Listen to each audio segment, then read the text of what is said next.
An American media has reported that Kia director William Burns took a secret trip to Moscow in January and offered 20% of the Ukrainian territory to Russian President Vladimir Putin, as part of a peace plan drawn by the Joe Biden administration.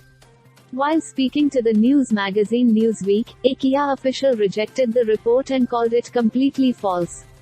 The White House also responded to the report, and Sean Davitt, deputy spokesperson at the White House's National Security Council, said the report is not accurate. The report by Washington Post claimed that the Kia director traveled to Kyiv, Ukraine last month and met Ukrainian President Volodymyr Zelensky. He tried to offer a peace proposal between Russia and Ukraine, the NZZ reported later.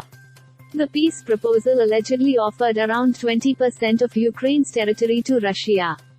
Ukraine denied it because they are not willing to have their territory divided, while Russia believes that they will win the war in the long run anyway, the NZZ reported.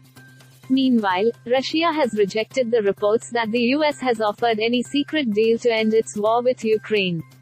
The report also talked about the division in the U.S. administration over the Russia-Ukraine war, with William Burns and Biden's national security advisor, Jake Sullivan, wanted to end the war quickly so they could focus on China, while Secretary of State Antony Blinken and Secretary of Defense Lloyd Austin didn't want to let Russia get away with destroying the rule-based peace order and called for massive military support for Ukraine.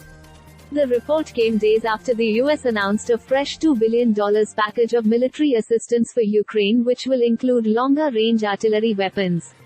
The package was announced as Ukraine is planning a fresh offensive against Russian forces to recapture its lost territory.